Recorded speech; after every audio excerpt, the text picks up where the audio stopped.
You've probably been scrolling through a dozen sewing machine ads, wondering which one will actually sit on your shop floor without turning your workflow into a circus. You want something that just works day in day out, that doesn't eat up every square foot of your studio, and that feels like a solid investment instead of a pricey gimmick. That's the exact spot where the Consew 206RBL 25 lands for a lot of makers. Link is in the description if you want to check the product details on Amazon. When I started digging into the long arm market, the first thing that kept popping up was the frustration of buying a machine that looks great on paper, but ends up needing a dozen add-ons to be usable. The 206RBL 25 tries to sidestep that trap by shipping with a purpose-built table and a servo motor right out of the box. In practice, that means you can pull the unit out of its crate, roll the table into place, plug it in, and actually start stitching a quilt top or a leather jacket without hunting for a separate feed foot or a separate power unit. That all-in-one approach is a huge time saver for anyone who's already juggling material, patterns, and deadlines. Let's talk about the long arm. At 25 inches, the arm gives you a comfortable reach for larger panels. Think about sewing a 70-inch bridal gown bodice, or a 10 by 12 foot homemade rug. The extra length also means you can feed thick layers of denim, canvas, or leather without the fabric bunching up near the throat plate. In real-world workshops, I've seen people, who used a standard 15-inch arm, have to constantly reposition the fabric, which slows the seam and introduces tension inconsistencies. With the Consew's 25-inch arm, you can lay out a whole panel and let the machine glide through it, reducing the number of stops you have to make. The walking foot is another piece of the puzzle that becomes obvious once you start handling tricky fabrics. A regular feed foot can easily pull a slippery polyester blend, or a stack of quilting batting, causing the layers to shift and the seam to look ragged. The walking foot's compound feed mechanism synchronizes the top and bottom layers, essentially walking them together. In my own test stitching a 4-layer deinterleather sandwich for a custom bag, the seams stayed perfectly aligned from start to finish, something I've struggled with on a standard industrial machine. That reliability is what makes the machine valuable for anyone who routinely works with multiple layers. Now, the servo motor.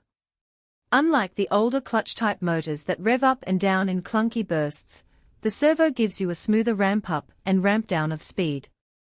For a long-arm setup, that means the needle doesn't slam into the fabric as you start a long seam, and you can dial the speed down for delicate stitching without the motor stalling. The noise level is also noticeably lower, which matters if you share a workshop space or have a home studio where the neighbors can hear you. It's a subtle upgrade, but over a day of 8-hour sewing it reduces fatigue and makes the whole experience feel less industrial grade and more professional. Who should actually consider this machine? If you run a small apparel line, a custom upholstery shop, or a serious quilting studio, the 206RBL 25 hits the sweet spot. It's built for volume. People report running it for several hours straight without overheating, and the included table gives you a stable platform for cutting long seams without needing a separate workbench. It's also a solid pick for leather workers who need that extra feeding power. The walking foot and long arm handle thick hides without the machine dragging. And because it's an industrial unit, you'll get a longer lifespan compared to a home sewing model, meaning the per stitch cost drops as you accumulate more work. On the flip side, you'll want to skip this if you're a hobbyist who only sews a few projects a month and lives in a cramped apartment. The machine weighs close to 250 pounds, and even though the table has wheels, you'll need a dedicated corner or a separate room to store it. It's not something you can slide into a closet and pull out for occasional use.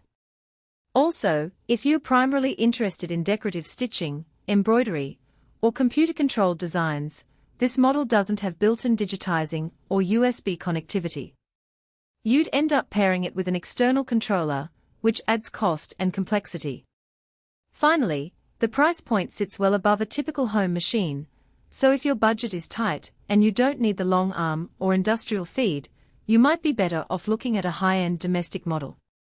One practical weakness I observed is the learning curve around the servo speed controls.